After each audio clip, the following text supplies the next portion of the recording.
Welcome back to the Bruce Poinsette Show. Got a special guest with us today, calling in from Ashland, Oregon, uh, Gina DuQuenne. Gina, how are you doing this afternoon? I'm doing well. I'm doing well, all things considering. Politically and personally, life is good. So yeah, doing good. Yeah, so for those who may not be familiar, Gina sits on the Ashland City Council and actually the first Black city councilor in Ashland history, if I'm correct. Elected in, unfortunately, you were elected in 2020, I believe.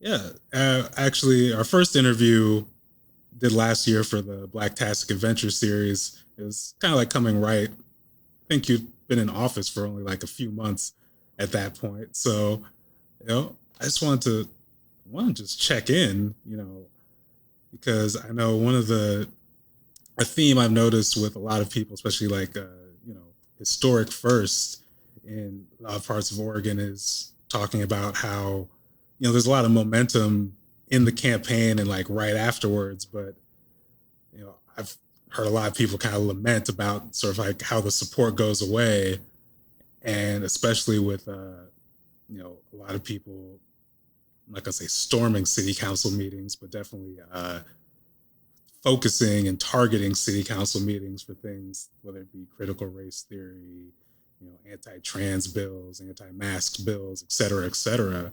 So, one has I'm curious if Ashland has been experiencing that, and two, just how you would assess sort of like, has the support maintained, has that energy maintained, or where do you think it's at?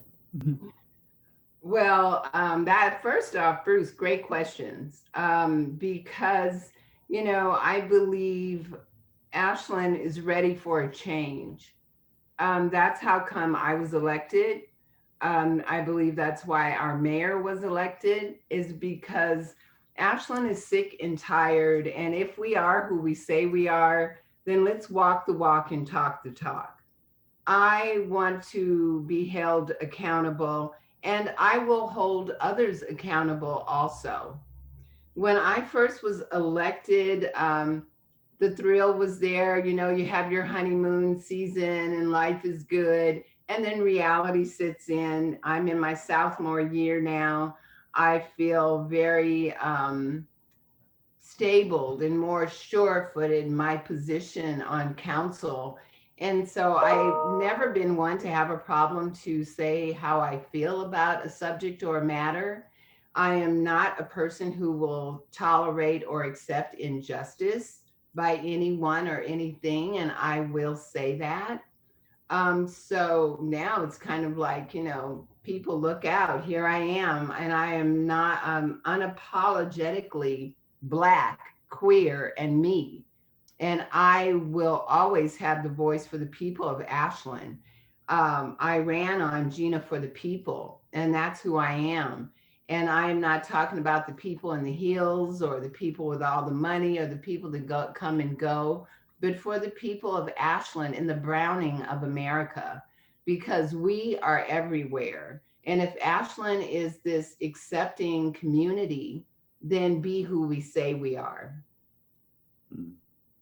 And Ashland kind of has a reputation as sort of like the more liberal pocket of that sort of Southern Oregon area. But I am curious as far as just like what kind of pushback have you received, you know, as you've kind of like grown into this position? Like you said, you're in your sophomore year. Yes.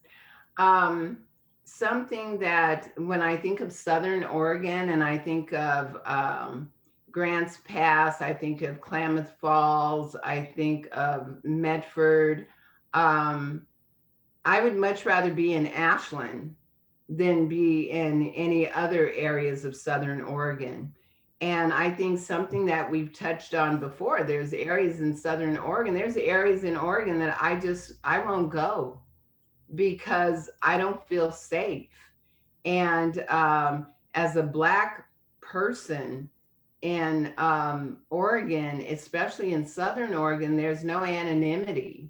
we stand out. And so there's certain areas that I will not, you will never see me there. Um, and when I think about the racism that is systemic throughout Oregon, throughout the West Coast, the United States, sometimes people will come and they will say, Ashland is this and that, and it's racist and it's terrible. And yeah, I'd rather be here than a lot of other places. However, we do have a long way to go.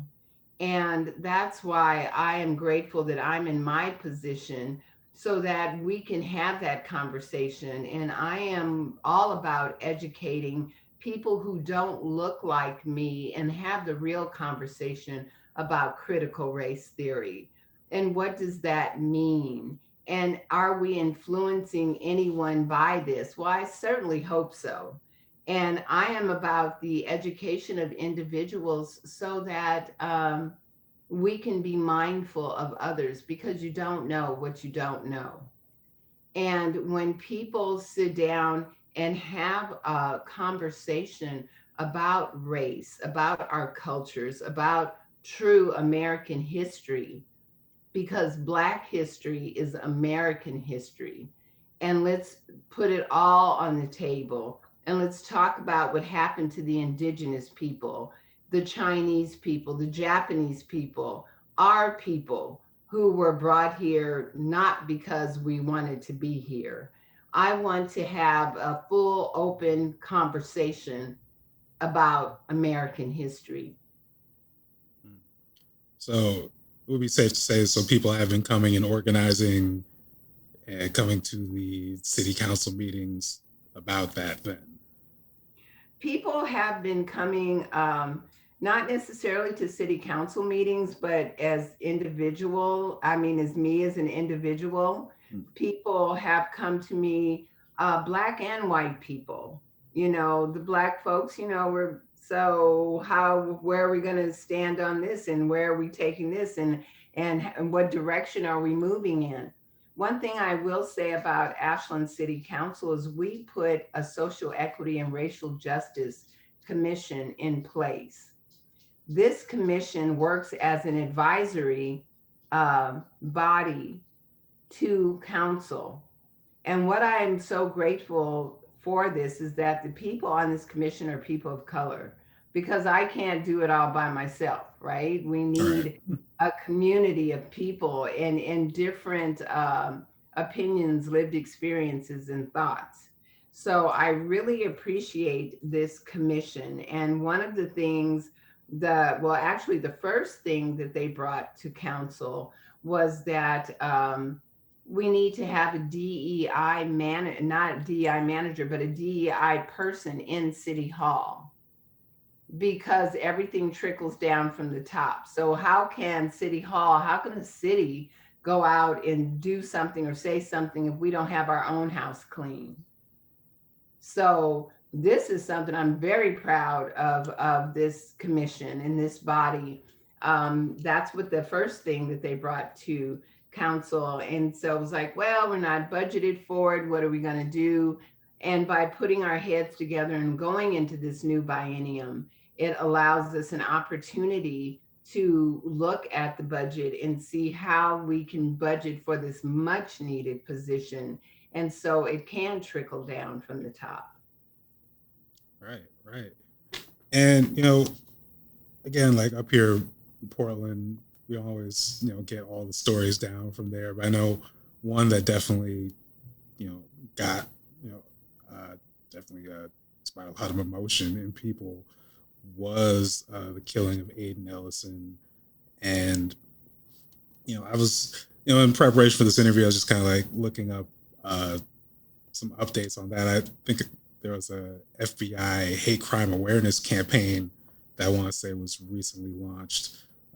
Yeah, but can you just talk about what's been happening with that case, and if there are any new, updates for people? Bruce, that was a very sad day. That just blew me away.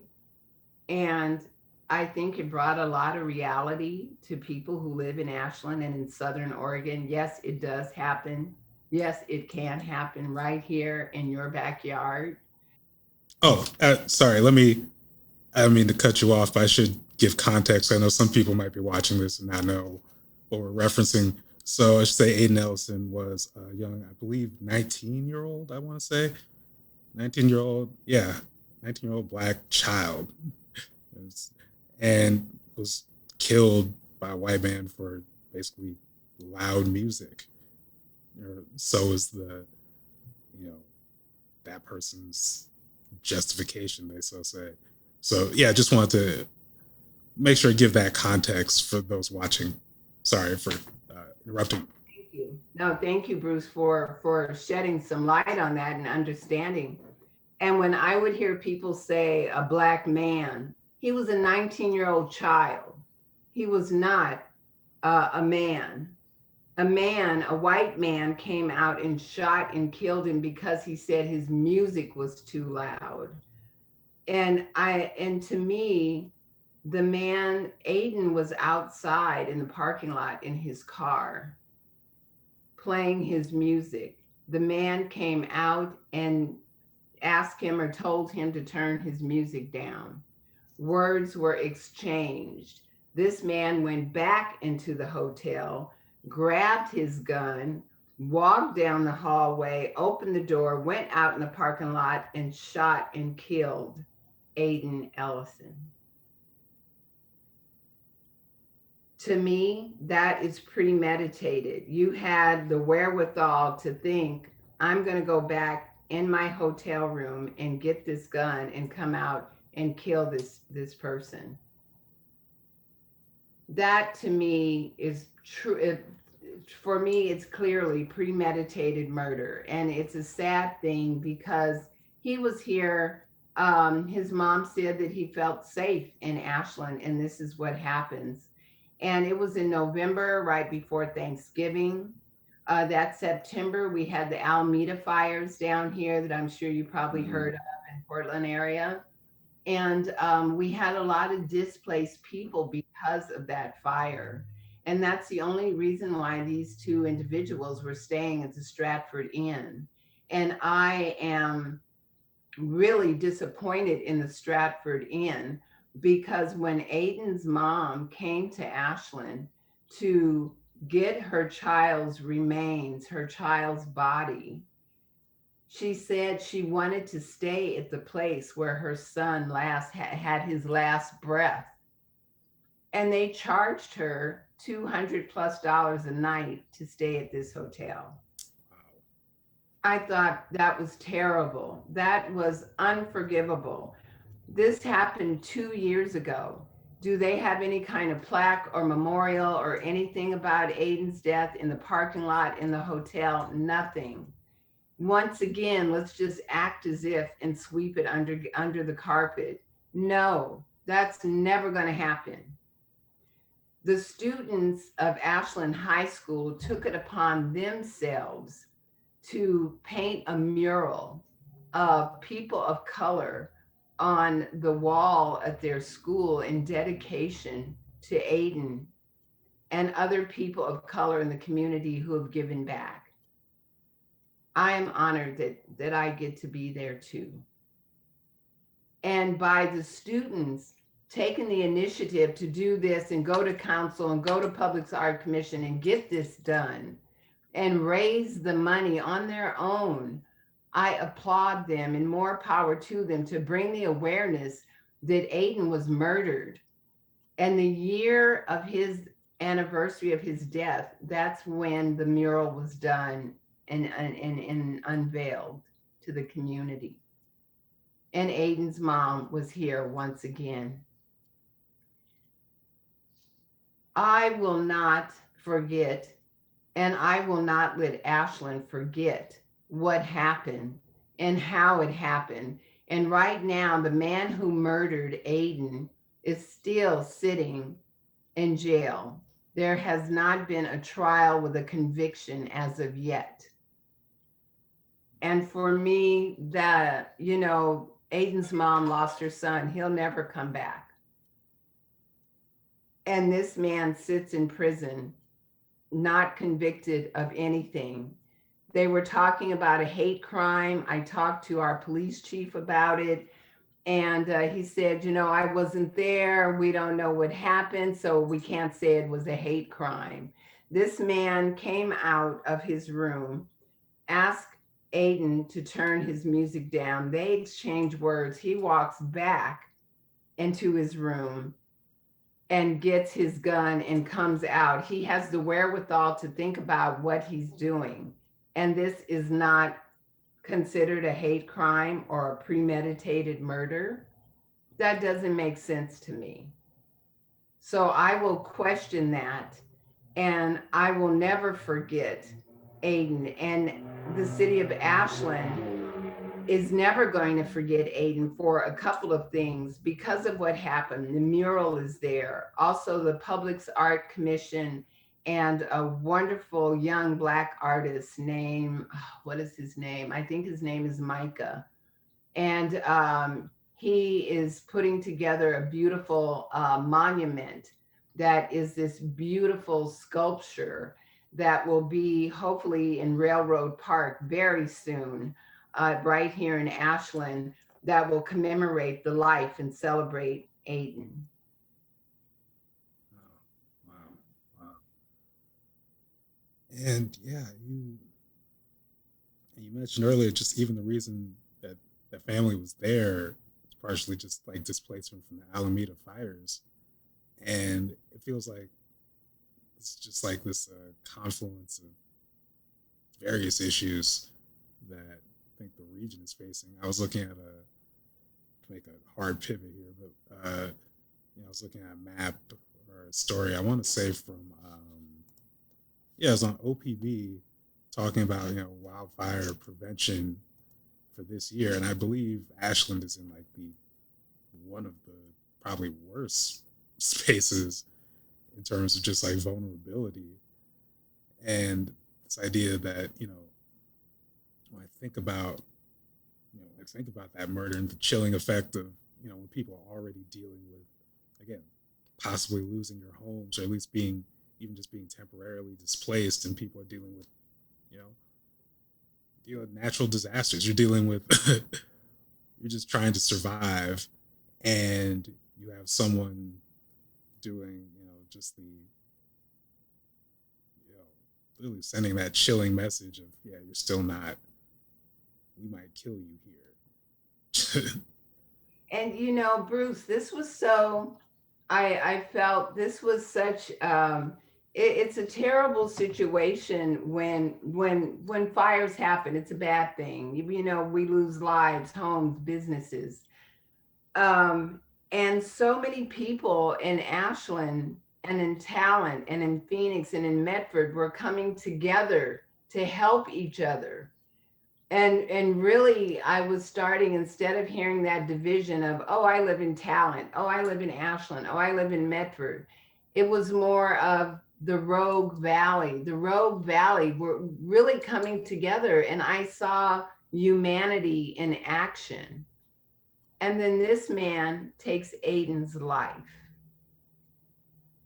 So all of that goodness dissipated because of this one man's action.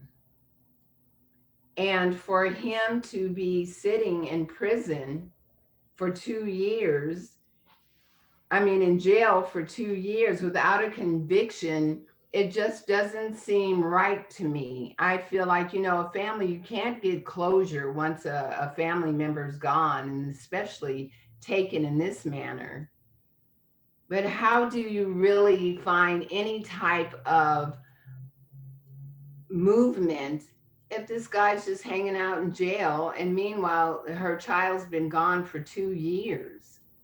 And I really I feel as if there needs to be action taken in more of a progressive way, so that at least there can be some type of justice for Aidan, and the story can go on, because the story will go on. The story will live through his siblings, his parent, his mom, and through the residents of Ashland. after Aidan was murdered in Railroad Park, there was a fence that was put up there. A fence was always there in Railroad Park. However, on this fence, residents of Ashland took the initiative to take white T-shirts and write the names of Black people who have been murdered on these white T-shirts. And they started to put it on the fence. It started with Aidan. Now that fence is covered with T-shirts of people who have been murdered. And that is sad. That is sad. People would ask me, so Gina, how does this make you feel? How does it make me feel? Excuse me, but I take this shit personally. You know what I mean? I have a Black son. I have 2 Black grandsons. I am a Black mother and grandmother. I take it personally. So, is it ever going to end? Is it ever going to be quiet? Is it ever going to be swept under the rug? Not as long as there's wind in my body.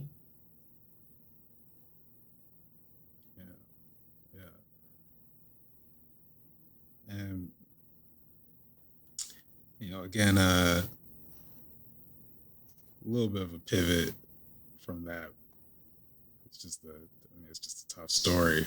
But you talk about, it's like, how would you assess that momentum or lack thereof in town when it comes to? I think a lot of people have been kind of noticing, especially since if the crescendo or whatever was at 2020, that feels like there's a lot of I guess that desire, especially amongst like most of like white spaces, to like keep sort of this DEI efforts, these sort of supporting culturally specific things.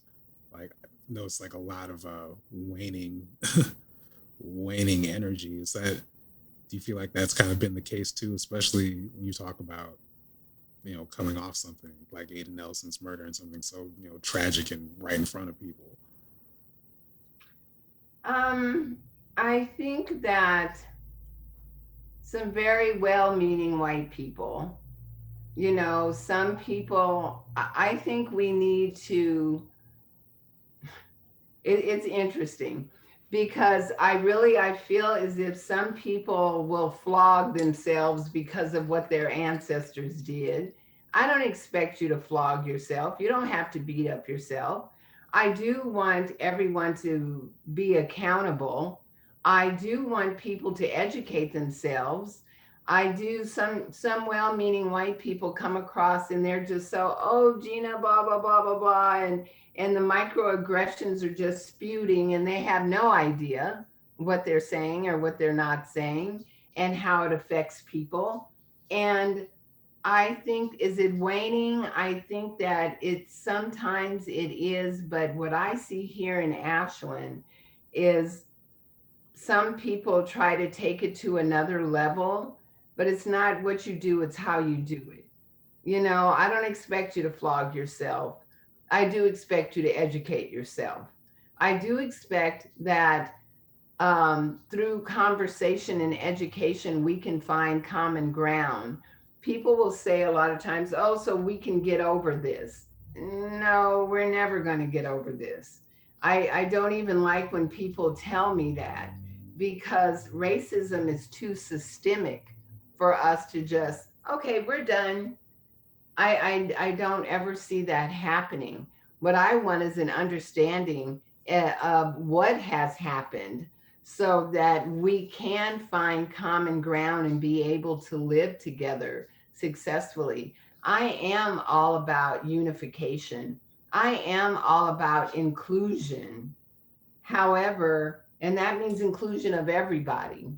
And I do feel as if we're going to have common ground, we have to work together and we have to be allies, because if Black folks could have stopped racism, we would have done it a long time ago. It's got to be a two-way street. So I think that I feel as if we need to continue the conversation, and we need to do it the right way. So many times I've had, being on council, sometimes, people, this is interesting. When I first got on council and I would say something or ask a question, the white folks would look at me because we're all on Zoom, right? Mm. And they'd look at me like, hmm. And I would just kind of tap, tap, are you there? Am I frozen? Give me an answer, man. Say something, right? That would just blow me away. And now we're in person. But before we got off of Zoom, even the mayor stood up for me and she said, so did you guys hear Gina's question? People will look over you if you don't make enough noise and let yourself be seen and heard. And that's what I'm doing down here in Ashland is I want to be seen and heard. I want to carry Aidan's family's message. I want to be able to open the door and have conversations and bring more people who look like us to the table. Yeah, yeah, absolutely. And we've kind of talked about again some of the things that are just not going greatly, but there's also just in my time, and we've talked about this before, as far as I think there's some like great grassroots work happening down there in Ashland that I really, one of the reasons I love just like interviewing you and some of these other people like Base and whatnot, just to like share these stories and hopefully, inspire people, especially sort of like in the suburbs and kind of around the Portland metro area here. But can you just talk about, some of what's going on down there as far as like grassroots groups that, you follow, work with, that are doing, more of what we want to see? Well, and thank you for bringing up Base. And it's kind of like the Browning of Southern Oregon, man. I love what Base is doing, working with our young people, working with the youth. Our Dr. Martin Luther King celebration was via Zoom again this year, but it was awesome. We celebrated Dr. Geneva Craig yesterday. Dr. Geneva Craig, she walked with Dr. King and Selma, and she's a pillar of our community. And she's an amazing woman, and we got a chance to celebrate her yesterday. I love that I get a chance to be connected with you, and you can connect us from north and south. Because without this, we wouldn't be able to be as connected and intertwined as we are. We have So Black. We have Southern, Shakespeare's doing a wonderful job with connecting into community. We have a DEI vice president of Southern Oregon University, and Miss Cooper. She is amazing, great sense of humor. We did Juneteenth now, of course, is celebrated throughout the world, which I'm so grateful for, and it was way overdue. And Miss Cooper's family is from Galveston, Texas. Oh, And as we know, Galveston, we were still enslaved there and had no idea. And my family, my maternal family's from Texas also. So we had a great conversation. And Miss Cooper, she spoke at Juneteenth celebration that Base did on Juneteenth. And she also spoke on the 18th of June at Southern Oregon University for the first time. The color guard came out and put the Juneteenth flag on the flagpole at Southern Oregon University, and there was a group of us that got a chance to speak and talk about what Juneteenth means to us. And also at all of our city buildings, we were flying the Juneteenth flag, and that's something that is kind of unheard of in Ashland, Oregon. So I'm curious how that was received. oh, there was, an argument, a little pushback, but then you have white folks who like, oh, we don't want to, we don't want to go against Gina, or we don't want to go against, we're embracing blackness. Well, then, okay, come on, let's embrace it then. So if the door is open, I'm gonna run through it, and run with, I'm gonna take you with me. You know what I mean? So we got a chance to get the flags up. And actually we did it last year, which was the first time on city property. And it was up, boy, and it was down the next day. But this time we got a chance to have it linger for a little bit. And because this is so many of us, Black folks, are catching up. White people, they've been there. And in so many different ways, Black people are still catching up. And what I see happening in Southern Oregon is about time that it happens. However, I see it snowballing and people really coming out and really being a part of. And speaking of coming out, if I may, um, 12 years ago, we had a pride parade, Southern Oregon Pride Parade in Ashland. And since then, I have seen so much of a ripple effect.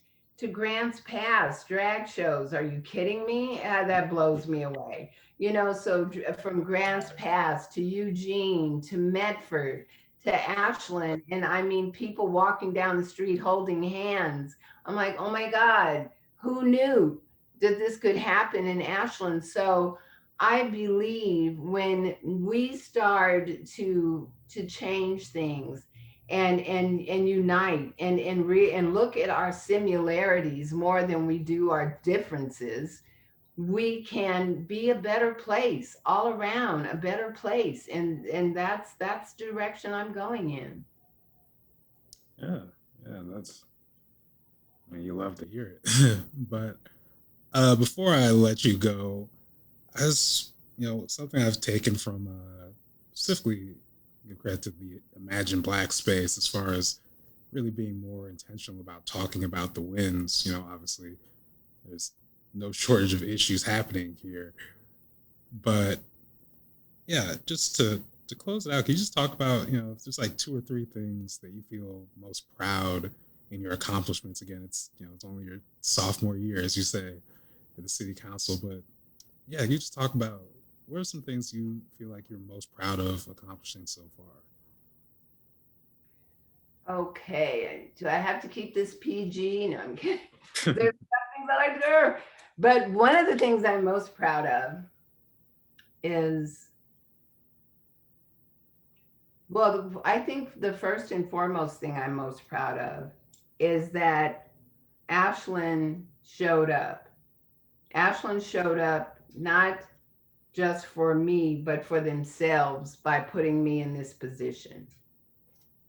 That would be number one thing. And number two, I would say the Social Equity and Racial Justice Commission that has been put in place. There was some pushback on council. And at one point, Bruce, I just said, so what are you guys afraid of? What are you afraid of? And even with the pushback, we still got it. We're here. And it's 1 year of that commission, and I'm very, very proud of that and what this commission is going to do. And then the third thing I think is, gosh, it's an accumulation of so many things that I get to do.